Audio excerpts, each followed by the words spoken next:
ao programa de educação continuada da Comissão Científica da Clínica Santa Helena. Hoje a gente está dando continuidade a esse programa de maneira virtual, em consequência da pandemia, que ainda não podemos nos reunir. E o tema da aula de hoje é com a doutora Amanda, que vai ser a nossa expositora, indicações de ultrassonografia na urgência. Isso é extremamente importante para que a gente faça um fluxograma e tenha como base para poder fazer essas solicitações, visto que nem sempre a gente tem uma disponibilidade de imediato, principalmente em horários um pouco mais, tipo madrugada, coisas assim, e existe mais ou menos um consenso. Se você tem indicação de pedir uma ultrassom de urgência obstetrícia, você tem indicação de resolver o problema em questão, quer seja um abortamento, quer seja uma ectópica, quer seja um DPP, o diagnóstico clínico prepondera e você, a priori, não precisaria esperar até o dia seguinte para uma ultrassonografia em uma circunstância dessa de emergência. Mas, de uma maneira geral, a gente atende muitas pacientes que têm algum grau de necessidade de ultrassom e a doutora Amanda vai explanar acerca disso e para a gente ter um fluxograma como base, o que vai nos guiar, obviamente, que no final das contas, dependendo das circunstâncias, a gente vai ter que pedir de qualquer maneira. Mas para nos guiar como base, para que a gente possa ter um protocolo, um fluxograma estabelecido. Amanda, seja bem-vinda e vamos lá, vamos começar. Então, acho que todo mundo aí me conhece, mas para quem não me conhece, sou Amanda, sou obstetra e ultrassonografista também. E Márcio me pediu para falar um pouco sobre indicações de ultrassonografia na urgência. E a gente sabe que é bastante complicado, porque tem várias coisas que interferem nisso, não só a indicação, mas a presença ou não do ultrassonografista, a família do paciente que às vezes cobra muito. Então, nem sempre é como a gente gostaria que fosse, e a gente vai tentar fazer de um jeito que seja um protocolo que seja um pouquinho mais aplicável à nossa realidade. Até porque na maioria dos serviços grandes que são de referência que falam sobre isso, eles têm o ultrassom presencial, mas às vezes no final de semana, aí no feriado, isso fica mais complicado para a gente aqui. Então, eu vou falar assim, tudo que eu falar aqui vão ser indicações de ultrassonografia na urgência. Algumas eu vou falar que a gente precisa dar uma prioridade maior ou não, e ao longo da aula, algumas coisas eu vou passar mais rápido, porque são mais a parte de ultrassom, mas no final eu vou tentar pôr no fluxograma para ver se fica um pouquinho mais didático para a gente. Então, como eu falei, quando pedir um ultrassom na urgência, isso aí para a gente às vezes é um terror para quem está no pronto-socorro, porque a gente tem que decidir bem quem é que a gente vai pedir, quem é que não vai. Porque para paciente, para a família, eles acham na cabeça dele que o ultrassom é o que vai manter aquela gravidez, é o que salva. E a gente tem que conversar e explicar bem para eles que não é isso. O ultrassom na urgência, principalmente quando é sangramento, na primeira metade, é para dizer para a gente o que está acontecendo. Não é o que vai manter a gravidez, principalmente no comecinho, né? A segunda metade já muda um pouquinho. Então, assim, quando chega na nossa urgência, um paciente com quadro clínico de dor abdominal aguda e ou sangramento moderado e intenso, é a nossa principal indicação de pedido de ultrassom. Óbvio que a gente vai levar em conta a anamnese, os exames prévios, se a paciente já tem um diagnóstico de gestação ou não tem, se ela já tem um ultrassom prévio mostrando uma gravidez ou não. E a gente vai tentar definir a causa daquela dor aguda, daquele sangramento. Tentar dividir entre causas ginecológicas e obstétricas. Eu vou falar primeiro das causas obstétricas, vou pontuar de uma forma bem rápida. Quem tiver alguma dúvida ao longo da aula pode ligar o microfone e fazer, tá, gente? Mas nas obstétricas, a gente tem toda a ameaça de aborto e todas as formas de abortamento, gestação ectópica, doença trofoblástica gestacional que a gente pode pegar durante uma urgência no pronto-socorro, as hemorragias de segunda metade da gestação E eu vou aí pontuar mais placenta de inserção baixa e DPP. Teria também vasa prévia, mas vasa prévia é uma emergência, como o Márcio falou, é uma clínica, vai ter um sangramento muito abundante, normalmente a gente vai ter que correr para a resolução. E quando a gente tem uma suspeita de sofrimento fetal agudo. Então, primeiro eu vou falar das causas obstétricas da primeira metade. Pontuando aí os tipos de abortamento, ameaça, aborto completo, aborto completo, aborto retido. Tudo isso, se você for pegar os livros, estudos, eles indicam o pedido de ultrassom. Óbvio que um aborto retido sem sintomas, a gente não vai precisar pedir no pronto-socorro, mas paciente com sangramento, é tudo isso que você pode encontrar.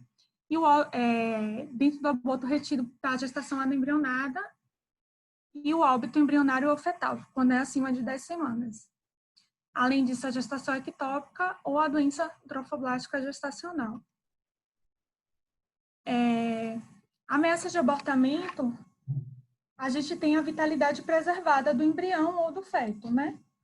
Então, o quadro clínico que a gente pode pegar no pronto-socorro é sangramento vaginal, que pode ser desde um sangramento pequeno até um sangramento de grande intensidade, e uma dor abdominal que normalmente é discreta.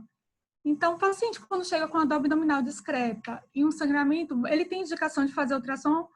Teoricamente, ele tem indicação de fazer ultrassom, mas ele não precisa fazer pela urgência, a não ser que tenha um sangramento volumoso ou que seja uma dor aguda de forte intensidade. O colo normalmente está impérvio e no ultrassom o que a gente vai ver é a presença de vitalidade embrionária e pode ou não apresentar um descolamento ovular. Aqui tem umas fotos, só para a gente ver em cada período, 5, 6, 7 semanas, o que a gente pode ver no ultrassom. Aqui é uma gestação tópica viável, e a gente pode achar, por exemplo, isso aqui, que é o hematoma subcoriônico. Aqui também tem outro sinal aqui de hematoma ou descolamento, né, ovular, que chama, com o feto vivo. Então, a paciente com ameaça de abortamento, a gente só deve pedir quando for um quadro de sangramento com maior volume.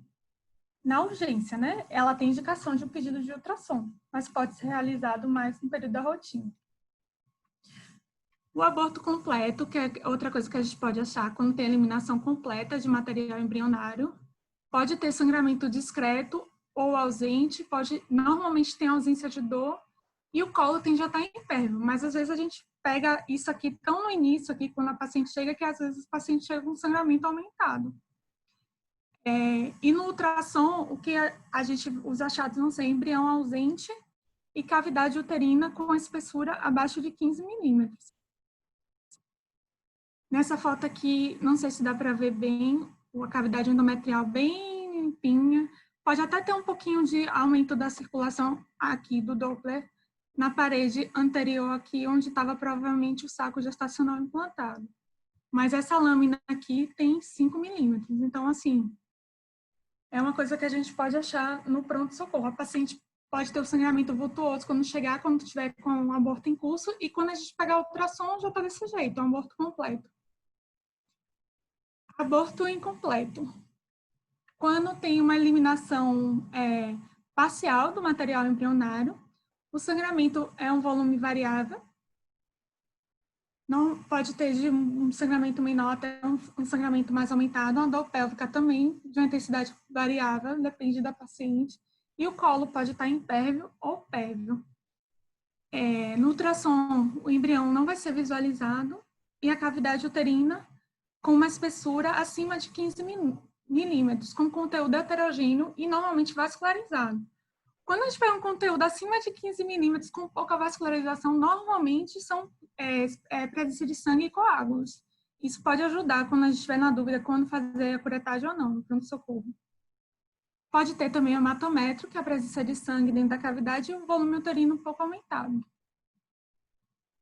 Aqui, algumas fotos mostrando o aborto incompleto. Nessa imagem aqui, acho que dá até para ver melhor. O material heterogêneo, não é tão uniforme. Vai desde o mais branquinho aqui, que é o hiperecogênico, até o mais pretinho, hipo. Eu não achei a foto do Doppler, mas o Doppler, quando tem esse material aqui, normalmente está bem vascularizado. Pode ajudar a gente na decisão de fazer ou não a curetagem. Aborto retido é quando tem ausência de vitalidade embrionária. Na urgência, normalmente, quando a gente pega, é quando está evoluindo para um aborto em curso, né?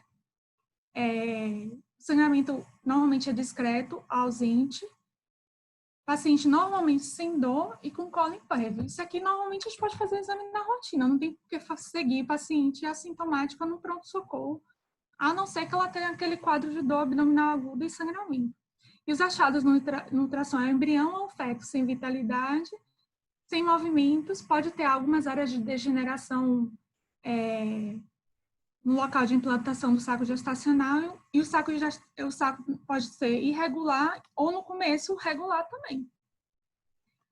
Aí, aqui, eu queria aproveitar para pontuar esse artigo, que eu acho um artigo super importante, até já comentei com alguns de vocês. É um artigo que mudou muito a definição de critérios de viabilidade na gestação. Ele é um artigo que a primeira parte foi liberada em 2011, nessa revista. Eu não sou muito boa em inglês, viu, gente? Mas a revista de ginecologia e obstetrícia. E em 2015 ele foi liberado por completo no British Medical Journal. É um estudo muito observacional. 1.845 pacientes em 7 hospitais. Esse aqui, Abdala e colaboradores. E o que eles fizeram nesse estudo? Eles pegaram 2.845 pacientes para ver se aqueles critérios que a gente usava de CCN de 5 milímetros e saco gestacional de 20 milímetros era o suficiente para dizer que a gestação era inviável, que, por exemplo, você podia considerar que era um aborto retido ou uma gestação anembrionada. E, assim, um resumo muito grande desse trabalho, porque é um trabalho grande. O que ele mostrou foi que entre 12,2% a 8% das gestações que a gente considerava inviável com esses parâmetros anteriores, na verdade, eram viáveis. Alguma das coisas que eles observaram foi o seguinte: quando pegavam 2 ultrassonografistas igualmente experientes, capacitados, e pediam para medir fazer o exame na mesma paciente, eles viam que tinha uma variação. Por exemplo, que o operador A media um saco gestacional de diâmetro médio de 20 milímetros, o operador B, ele variava de 16 a 24. E o CCN, o que o operador A 5,2 milímetros, o operador B variava de 4,4 a 6,7. E essa variação não só era entre observadores diferentes, quanto era entre o mesmo observador fazendo o exame 2 vezes, às vezes ele media diferente. Então, por causa disso, e aqui eles pegaram de 117 pacientes que tinham CCN de 5 milímetros sem batimentos, eles fizeram evolução a longo prazo acompanhando com ultrassom, e 4 desses pacientes eram gestações viáveis, ou seja, esse estudo fez mudar um pouco o que a gente considera sinais de viabilidade na gestação. Então, passou a ser considerar a gestação óbito embrionário, né, ou gestação inviável, a ausência de batimentos em embriões com CCN maior ou igual a 7 milímetros, e não mais 5 milímetros, como era antigamente. E saco gestacional com diâmetro médio maior ou igual a 25 milímetros, sem a presença de embrião. O outro critério que eles usaram foram a ausência de embrião com batimento após 2 semanas de evolução, sem saco gestacional, ou um saco onde não se vê, inicialzinho, onde não se vê o crescimento de embrião após 7 a 11 dias, eles também declararam que seria a gestação inviável. Mudou um pouquinho esses aspectos. Aí é só para pontuar para vocês, que eu acho importante, porque algumas pessoas ainda usam os critérios antigos. Então, aqui são os critérios de gestação inviável, né? Lembrar que diâmetro médio é o produto de 3 medidas do saco gestacional. Muita gente usa só um diâmetro, o que não é o correto. O diâmetro médio, você tem que pegar 3 medidas, dividir por 3, para aí definir o diâmetro médio do saco gestacional daquela gravidez. CCN maior ou igual a 7 milímetros. Aqui é o um CCN de 14 sem fluxo, o Doppler também não tem o pulsátil, se você for pôr. E aqui uma gestação inicial, vamos pensar que aqui é uma evolução. Após 7 a 11 dias não ter crescimento, também é diagnóstico de gestação inviável. Com relação à gestação ectópica, a gente tem a tríade clássica da gestação ectópica, que é dor, sangramento vaginal e atraso ou irregularidade menstrual. Para a gestação ectópica, a anamnese é muito importante. Então, assim, exame físico, exame clínico é bem importante para você poder pensar em gestação ectópica. O exame físico ele pode ser de normal a uma dor abdominal leve, localizada em um dos flancos, como pode ter uma dor abdominal mais intensa, sangramento vaginal também de discreto a média quantidade, e pode ter até sinais de choque hipovolêmico. No exame de toque, você pode achar massa anexial palpável e dor a palpação de fundo de saco posterior. No laboratório, o exame que ajuda muito a gente é o beta-HCG sérico quantitativo e o diagnóstico de preferência por ultrassom transvaginal. Aqui eu quero fazer outra pontuação sobre valor discriminatório de beta-HCG. Isso também é uma coisa muito importante que pode ajudar a gente no pronto-socorro quando decidir ou não fazer ultrassom para aquela paciente que pede muito. Como hoje cada vez mais as pacientes estão descobrindo mais cedo a gestação, tem muita gente fazendo tratamento, fazendo técnicas de reprodução assistida. Então, às vezes, a paciente chega ainda sem nem atraso e já quer saber se está grávida, porque está com um pouquinho de sangramento, ou se pode ser uma ectópica, porque já tem uma história de ectópica prévia. Isso é uma coisa que pode ajudar a convencer ou não a fazer o ultrassom, que você precisa, se for possível, você ter em mão, vai te ajudar bastante. O valor discriminatório é o valor que a gente consegue começar a ver uma imagem de saco gestacional a ultrassom. Isso depende da qualidade do aparelho e do operador, sim, mas de uma forma geral, esse valor varia entre 1.000 e 2.000 unidades. Não adianta fazer ultrassom transvaginal com valores abaixo de 1.000, porque você não vai conseguir ver imagem nenhuma. Pode ser tópica, pode ser ectópica, que você não vai conseguir convencer. Porque às vezes chega paciente no PS com beta de 100, de 200, de 500, quer fazer ultrassom. Você tem que conversar com ela e ser bem franco. Não vai dar para ver, mesmo que tenha sangramento. E esse valor de 1.000 e 2.000, qual é o tipo de imagem que eu consigo ver? Essa imagem aqui bem pequena, em torno de 2 milímetros. Esse valor ele varia de acordo com as fontes, qual o valor de referência. Alguns livros usam 1.000, outros usam 2.000, mas eu acho que em torno de 1.500 é o mais correto. E porque quando for 1.000, você vai pegar uma imagem tão pequenininha que você ainda vai ficar na dúvida se aquilo é um saco gestacional ou não, ou se é um pseudo-saco. E o que a gente pode ver no ultrassom que diferencia um pouquinho de gestação tópica de ectópica? A gestação tópica, ela tem esse sinal da dupla decídua, esse halo hiperecogênico, que é o sinal de gestação mesmo. Na gestação ectópica, a gente pode achar isso aqui, que é um pseudo-saco gestacional, que na verdade é uma pequena quantidade de líquido entre as lâminas do endométrio. Isso aqui não afasta a possibilidade de ser uma gestação ectópica, você tem que ver anexo. Isso aqui é uma gestação tópica também. Sempre que você tiver suspeita de gestação ectópica, você tem que tentar caracterizar os anexos. É difícil, mas sempre deve tentar, porque além de você ver uma gestação ectópica, ou se você tiver uma tópica, você não pode afastar a possibilidade de heterotópica, porque você pode ter gestação tópica e em anexo ao mesmo tempo. Algumas imagens que a gente pode ver na gestação ectópica. Aqui é o saco gestacional com embrião. Isso aqui, você viu aqui, o útero vazio, uma imagem anexial com embrião e às vezes até batimento, você pode fechar o diagnóstico de ectópica. O tal do anel tubário que às vezes vem no laudo para vocês.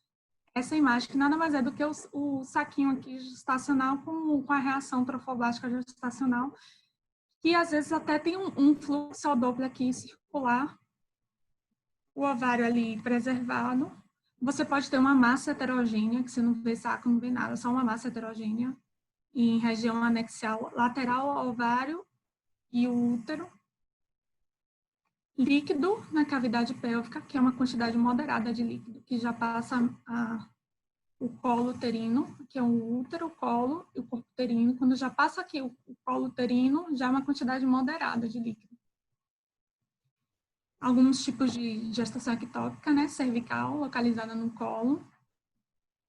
Ovariana.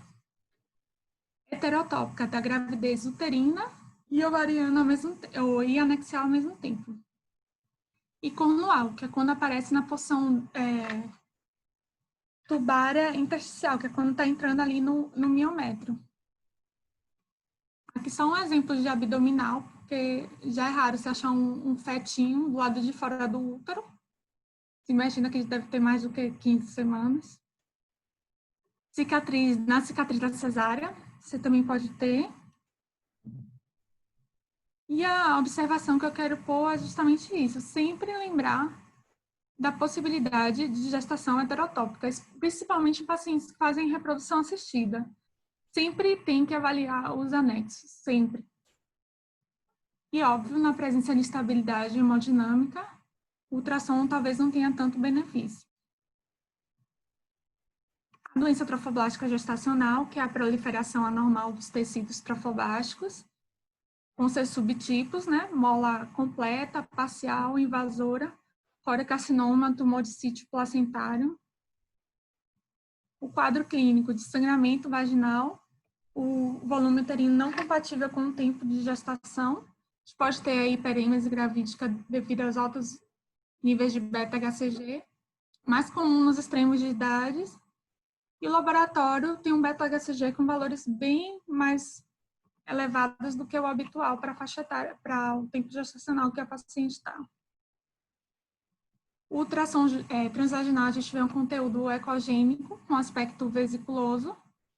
O embrião ou feto pode ou não ser visualizado quando é mola parcial, normalmente. O Doppler colorido, ele mostra um sinal de hiperfluxo, de baixa resistência. Então, quando você liga o Doppler, fica o útero quase todo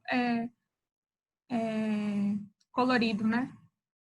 E a presença dos cistos tecaluteínicos, é o que a gente pode ver no ultrassom. Aqui é o aspecto em caixa de uvas, né, das vesículas intrauterinas. E a macroscopia, o útero que a gente tem. A hipervascularização que eu falei, o útero bem coloridinho, com fluxo de baixa resistência, que são essas curvas, essas ondas com a jaça ali mais alta. E você pode ter também os cistos tecaluteínicos. Aqui é um exemplo de mola parcial que tem, além do material vesiculoso, a presença de um embrião que normalmente é um embrião mal formado. Agora a gente vai para as causas de indicação de ultrassom na segunda metade na gestação. Então, a primeira grande indicação é a placenta prévia. Ela tem vários tipos, placenta prévia total, a parcial, só quando parcialmente ou cobre pouco o orifício, a marginal, quando ela é lateral, mas não chega a cobrir o orifício interno. Normalmente é um sangramento indolor. O diagnóstico, o ultrassom transvaginal com o abdominal obstétrico normal tem indicação e, assim, no livro o diagnóstico definitivo após 24 semanas, mas até 28 semanas a placenta pode migrar um pouquinho, principalmente se ela for uma prévia parcial. Se for uma prévia total, depois de 24 semanas provavelmente vai ser vai continuar, mas se ela for uma parcial ou uma marginal, ela deve afastar um pouquinho ainda com a formação do segmento. Sempre pesquisar acretismo e vasoprévia nessas placentas baixas. E eu não quis falar um ponto específico só de vasoprévia, porque vasoprévia para mim é emergência, é sangramento volumoso e é uma emergência porque o bebê vai bradicardizar, é sangue de origem fetal, então assim, que a gente vai mais ver no ultrassom. Isso aqui é uma placenta normal, ela dista mais de 7 centímetros do orifício interno. Uma placenta baixa ou prévia lateral, que ela dista menos de 7 centímetros. A marginal, ela chega margeando o orifício interno mesmo do colo sem cobrir, sem ocluir. A prévia parcial, onde apenas aborda só uma pequena porção da placenta, ultrapassa o orifício interno. Aqui é o canal endocervical e aqui é a placenta. Aqui é o canal endocervical e aqui a placenta começando bem do ladinho. A placenta prévia total, onde a placenta oclui todo o orifício interno, aqui é o colo uterino. Aqui é só para pontuar, a crescimento placentário, ele realmente é muito difícil. A gente está até com uma paciente internada, viu o pessoal comentando, ela é muito difícil às vezes de diagnosticar a ultrassom. Tem alguns sinais que podem ajudar a gente no ultrassom, sim, mas nem sempre o diagnóstico definitivo a gente consegue, principalmente quando é um acretismo parcial leve. Quando é percreta, não, a gente consegue ver melhor, quando ela chega a atravessar até a bexiga. Mas é quando o vilo atinge a camada mais profunda da descida ou superfície miometrial. Normalmente tem um aumento de vascularização naquele local, você perde a definição da borda do miométrio com a placenta, ela tem um borramento aqui. E a vasa prévia, como eu falei, que são vasos de origem fetais que margeiam ali o orifício interno. E normalmente, quando rompe bolsa, quando entra em trabalho de parto, isso aqui é um sangramento volumoso. Isso aqui que a gente vê é ultrassom, a presença de vasos de origem fetal. Se você botar aqui, o fluxo é igual de cordão umbilical na frente do orifício do colo. Tanto placenta prévia como vasa prévia, você precisa também de ultrassom transvaginal para fazer o diagnóstico. O ultrassom obstétrico, ele às vezes não dá para ver direitinho se a placenta está realmente prévia. Descolamento prematuro de placenta eu coloquei aqui, apesar de ser um diagnóstico clínico, onde tem a dor aumento de tônus uterino com sangramento, mas às vezes, quando o descolamento é muito pequeno, às vezes a gente pede um ultrassom achando que é uma placenta prévia e quando vem um laudo, não é. É um diagnóstico diferencial de placenta prévia, principalmente quando está em descolamentos pequenos e acontece quando tem um descolamento da placenta da superfície miometrial formando hematomas. Aqui um exemplo. Aqui é o miométrio, aqui é a placenta e aqui toda essa área de descolamento.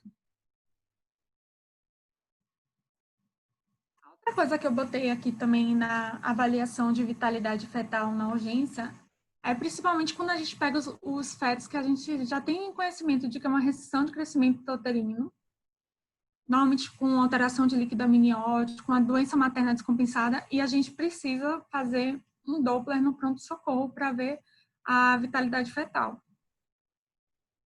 E aí a gente vai analisar tanto biometria fetal, líquido amniótico, como a Doppler velocimetria.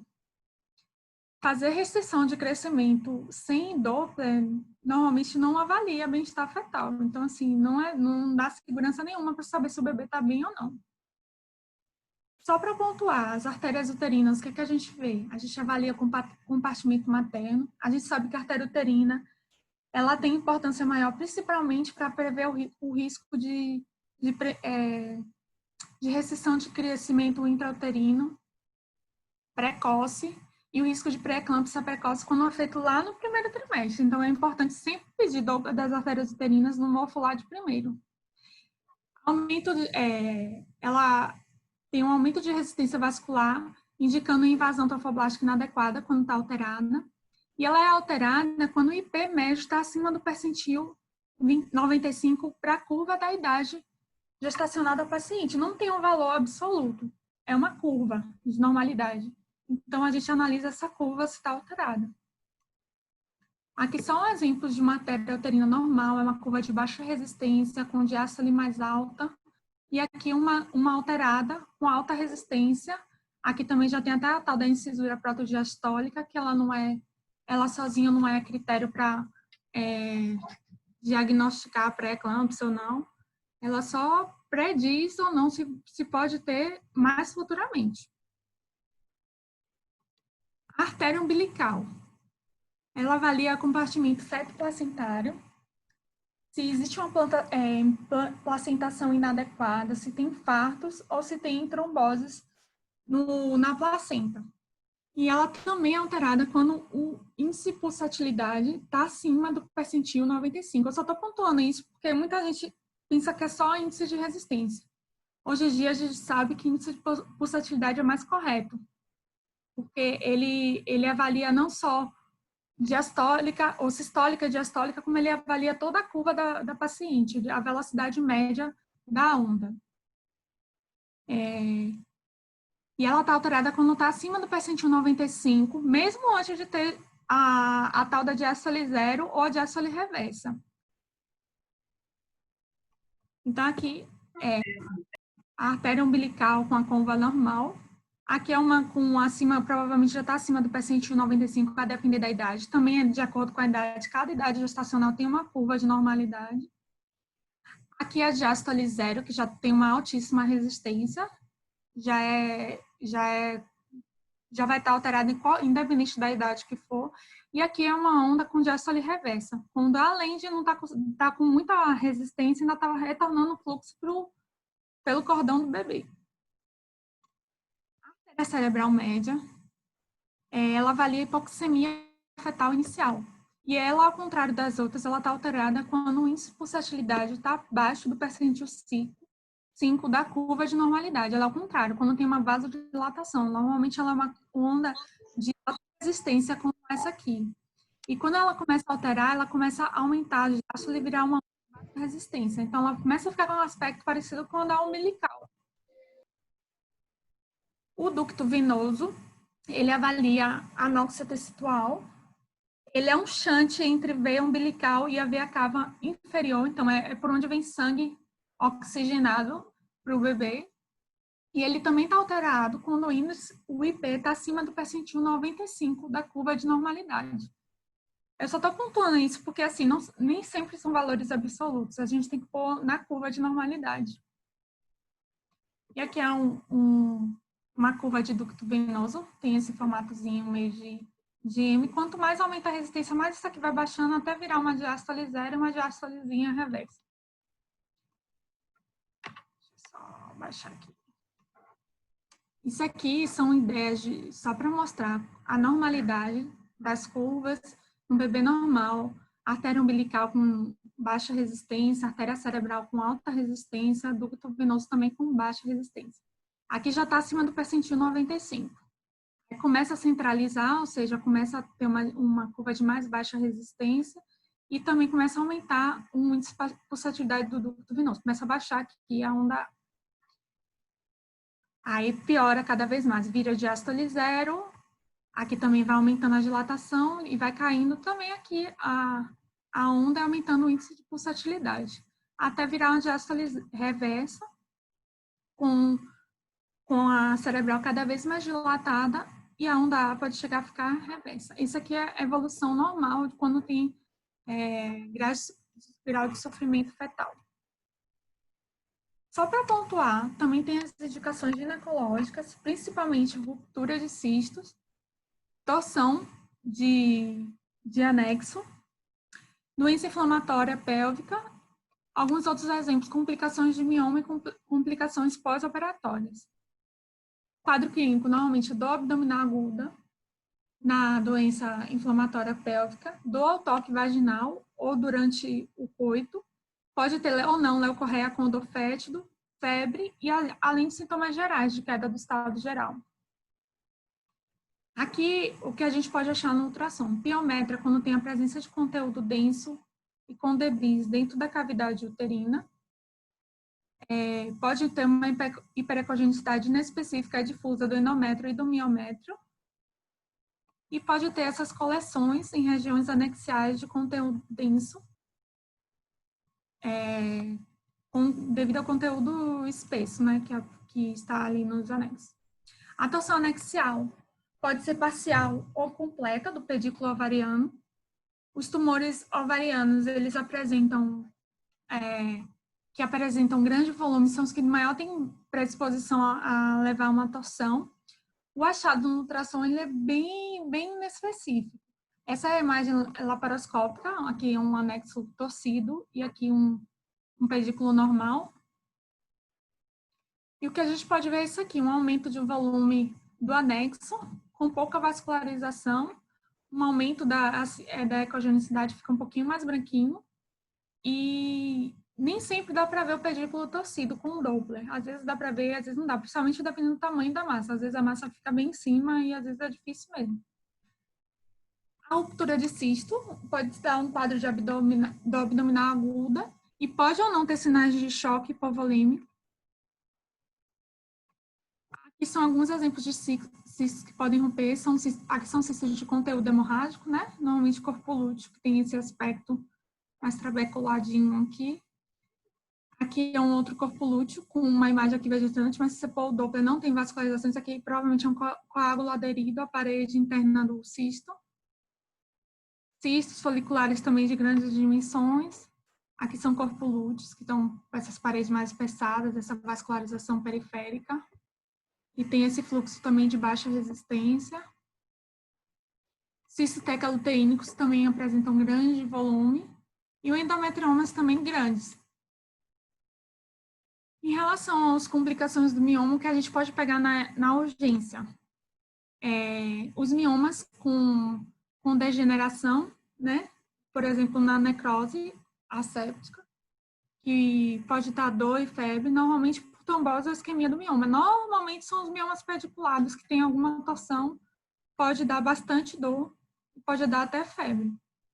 E o mioma parido, que normalmente dá dor e um sangramento bem aumentado, porque você vai ter a dilatação do colo e aí vai ter o sangramento.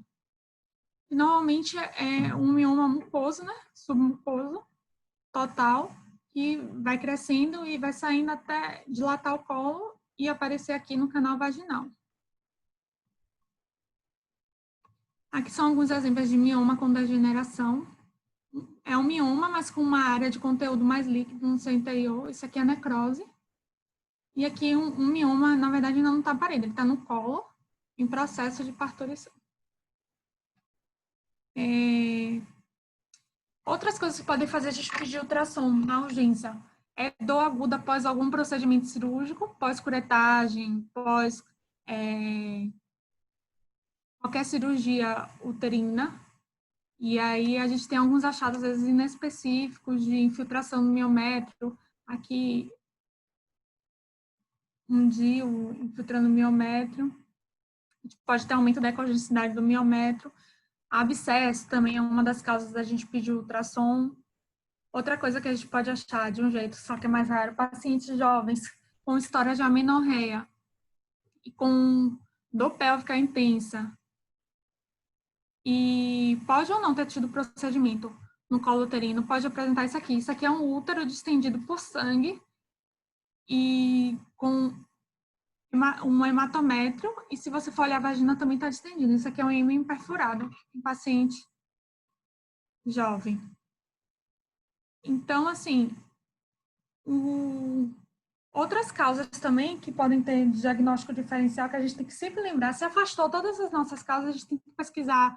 A gente não, né? A gente tem que encaminhar para o cirurgião pesquisar também apendicite, diverticulite, adenite, obstrução intestinal. Qualquer uma dessas causas pode dar dor abdominal aguda e pode dar dor abdominal em região pélvica e em região de anexo. Então, sempre lembrar que nem tudo é ginecológico ou obstétrico. Se você conseguir afastar as suas causas, você tem que pensar nessas outras possibilidades. E aí encaminhar para o médico responsável. Eu tentei fazer aqui um fluxograma, mais ou menos, que vai tentar abordar a maioria das coisas. Paciente com dor abdominal aguda e com ou sem sangramento. O beta-HCG positivo, você vai investigar se ela, você vai olhar no exame físico se ela tem sinais de abdômen agudo.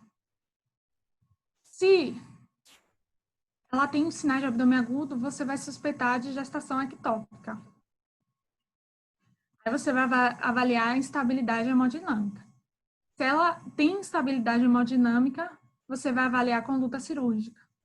Se não, você pode pedir ultrassom transvaginal na urgência. E aí, sim, esse tem que ser um pouquinho, não pode ser tão demorado. Se ela não tem sinais de... Aguarde um pouco. Se ela não tem sinais de abdômen agudo, mas tem um sangramento vaginal moderado a intenso, você vai avaliar de novo se ela tem estabilidade hemodinâmica. Se ela tiver estabilidade, você vai avaliar a conduta cirúrgica. Se não, você pede ultrassom na urgência. Se o sangramento vaginal dela não for moderado nem intenso, for mais leve, você vai avaliar o colo.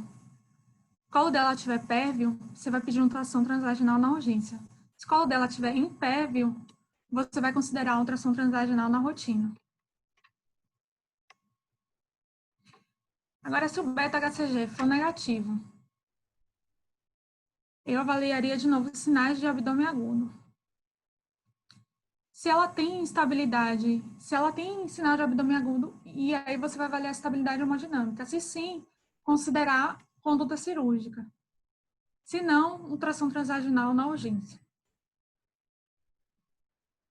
Se ela não tem sinal de abdômen agudo, beta negativo, mas tem febre ou dor persistente após uma indicação, ultrassom transvaginal na urgência. Se não, você também vai considerar ultrassom transvaginal na rotina.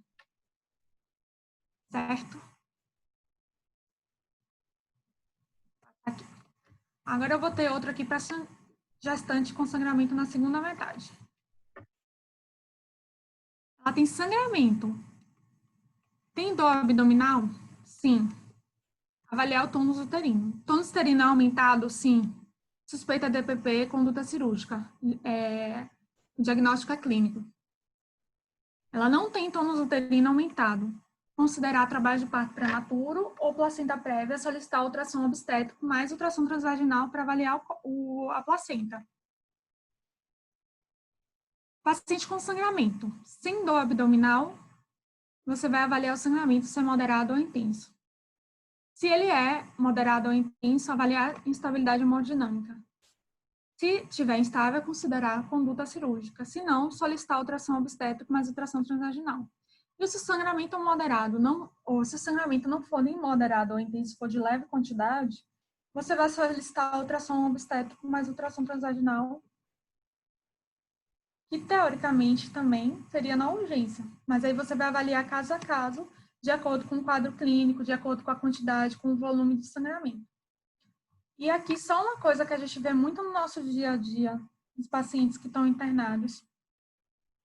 Paciente com restrição de crescimento, quando você avalia sofrimento fetal. Quando o paciente tem um aumento do índice de pulsatilidade da artéria uterina, ou seja, lá acima do percentil 95,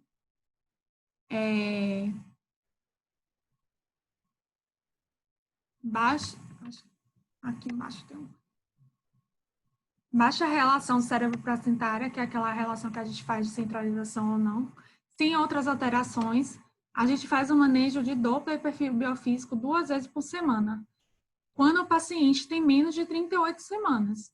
E mais de 38 semanas é interrupção. Paciente com baixo índice de pulsatilidade, aquele critério que eu falei lá, que é o único que faz vasodilatação é a artéria cerebral. Sem qualquer outro achado, mesmo umbilical normal, a gente considera isso aqui, Doppler estágio 2, redistribuição de fluxo. Hipoxemia pode ser o caso, a asfixia é rara, mas aumenta o risco de sofrimento fetal intraparto. Isso aqui é indicação de Doppler e perfil 3 vezes por semana, se tiver menos de 34 semanas de indicação ou de gestação. E interrupção acima de 34 semanas, se o índice se o percentil for abaixo do 5, o índice de pulsatilidade for abaixo do percentil 5, ou acima de 37, se o índice de pulsatilidade estiver ainda maior do que o percentil 5. Artéria umbilical com onda diástole zero, né? Ou diástole reversa, ou oligoâmio sem outras alterações, é o Doppler estágio 3. Quando já tem a porta de redistribuição dos fluxos e tem uma hipóxia comum, acidose, asfixia possível, início de dano fetal. Isso aqui é indicação de Doppler e perfil biofísico diário. E quando eu falo Doppler e perfil biofísico diário, é com ducto venoso já aqui. Maior que 34 semanas é a indicação de interrupção e menor de 34 semanas, interrupção quando alterar o ducto, que é o que a gente vai ver no estágio 4. Quando tem aumento do índice de pulsatilidade do ducto, ou oligôamnio, que é o Doppler estágio 4.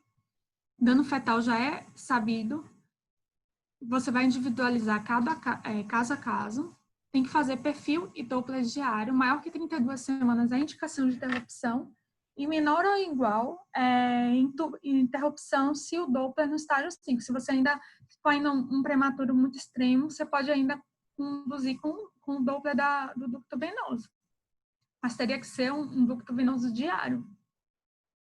Ducto venoso com da ausente ou reversa, ou perfil biofísico alterado ou oligôamnio, já é estabilidade cardiovascular, dano metabólico, óbito iminente fetal, elevada mortalidade, e aí a indicação de interrupção independente da época de gestação. Certo? Tentei resumir um pouquinho, porque é tanta coisa que tem de indicação. Mas está ótimo, Amanda. E assim, esses fluxogramas ficaram muito bons. Eu acho que a gente pode repostar e, inclusive, até imprimir e substituir o que tem já ali nas mesinhas de atendimento. Vá, tá por aí. Tô aqui sim. Eu ia Claro que até... tem que individualizar cada caso, né? Caso a caso. Não, principalmente a questão dos casos de sofrimento, isso aí é uma coisa mais complexa que a gente individualiza e discute diariamente. E discutimos entre nós e com os ultrassonografistas, com você e com o Carlos. Mas os fluxogramas de sangramentos da primeira metade, da segunda metade ginecológicos, eu acho que estão muito bons. Estão muito bons. Eu acho que dá para viagem direitinho. Marco. A gente estava, Amanda, obrigado pela aula aí, obrigado pela colaboração.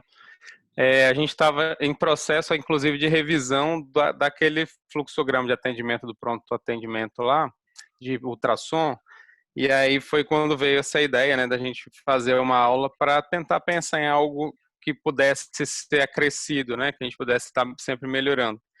E aí eu ia até, inclusive, ao final, te pedir para você sugerir alguma coisa para o nosso protocolo, mas você já sugeriu no final e foi ótimo. E aí depois eu quero sentar com você com calma para a gente poder finalizar o protocolo lá, o novo fluxo. Eu acho que as ideias são muito boas aí, como o Márcio diz, ajudou um pouco mais a organizar. E toda sugestão da equipe é muito bem-vinda. Então, assim, as outras pessoas também que estão assistindo, que tiverem alguma ideia, alguma sugestão, a gente está construindo tudo novo junto com a equipe, né? Então, é principalmente a família cobra muito, né? Mas na circunstância em que houver a incisão da família, eu quero, a gente pede. Ninguém vai entrar, isso aí é só o bom senso. E você tenta negociar e conversar com a família e explicar. Mas pode chegar num ponto, né, Marco, em que havendo, principalmente de dia, você não vai entrar em conflito. Eu quero, você pede, acabou. Né? Eu acho que a questão a gente está tentando, desde o início, fazer o possível para que a nossa escala ficasse mais acessível, né? Que a gente pudesse ter mais facilidades para fazer o ultrassom. O ano passado a gente até liberou o ultrassom para ser feito lá na sala para aqueles médicos que sabem fazer, que sabem, nem que seja fazer um point of care ali onde ele vai chegar, tirar a dúvida dele para poder dar uma alta ou não. Eu não sei até, Amanda, você que esteve fazendo lá, está tendo muita dificuldade em relação ao equipamento? O equipamento satisfaz? O que você me fala disso daí? O equipamento satisfaz, só que eu não sei se existe essa possibilidade. Agora, para qualquer movimento que a gente tem que ter com o aparelho, a gente precisa da autorização do convênio, né? Então, assim, às vezes, só de ligar o transdutor ali e ver se o feto tem batimento, já deixa a mãe tranquila ou não, entendeu? Para ver se a gente vai pedir ou não um ultrassom. Mas isso é viável para a clínica, entendeu?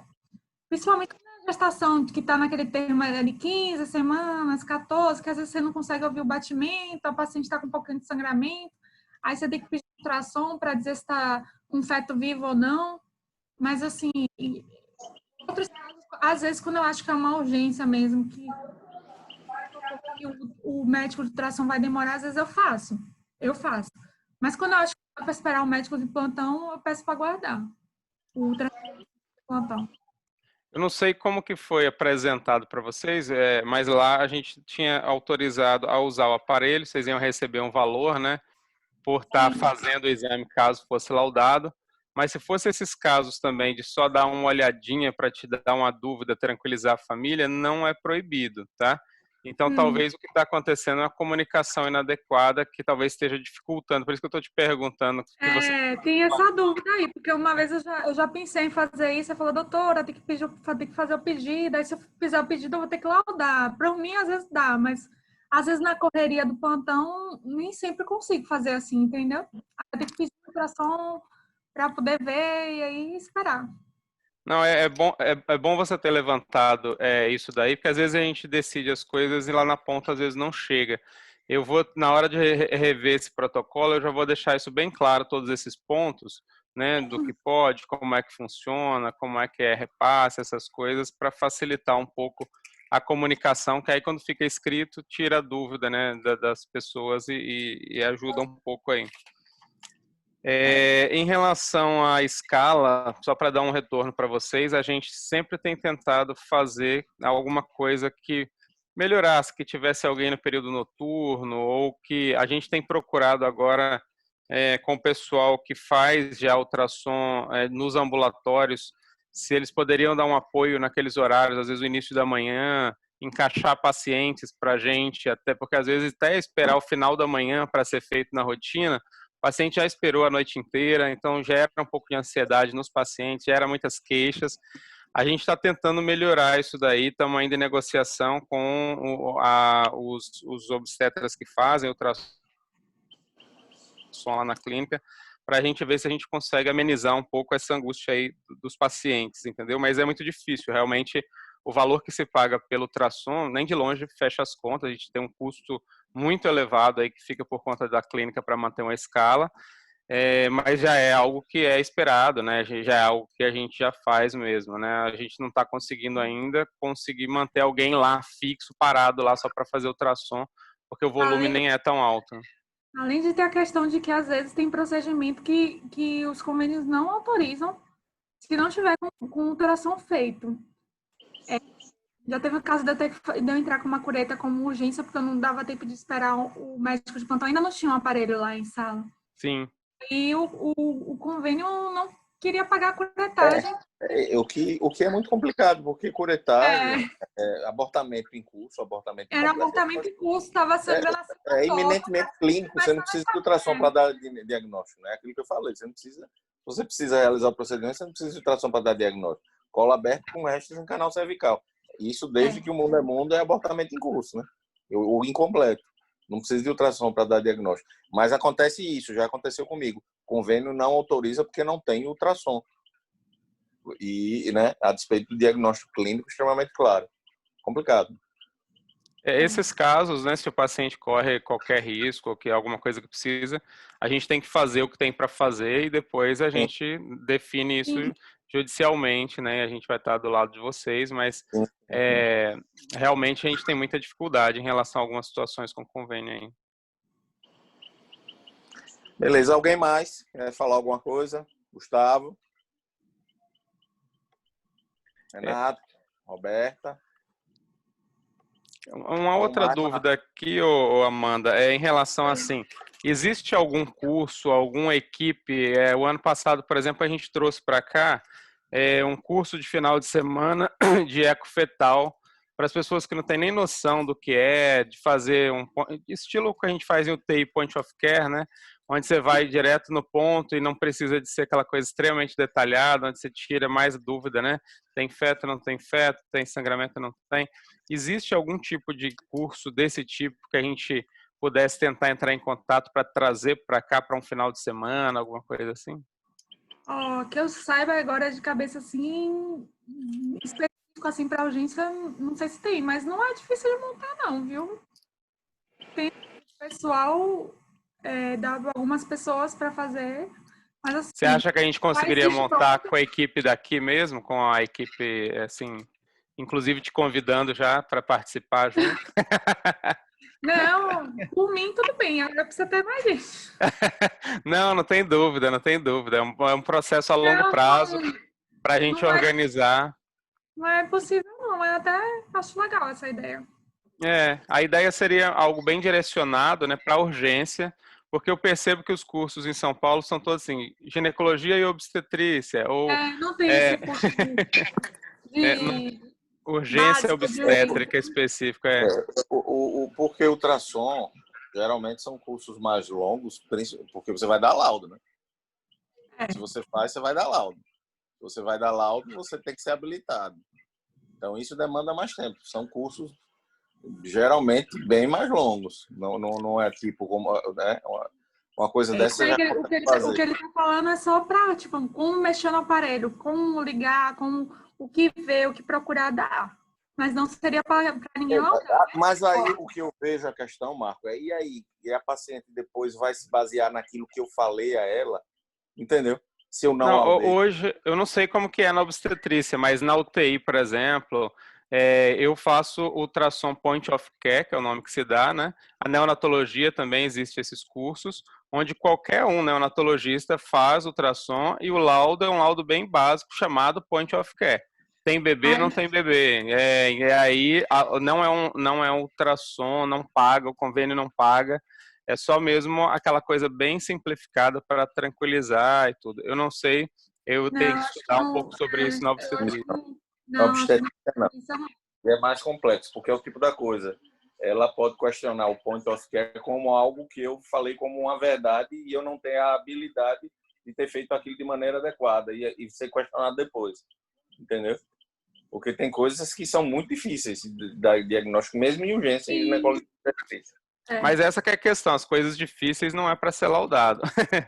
O point of care, mesmo na UTI, é assim, eu sei ver um derrame, tá, beleza, vi um derrame.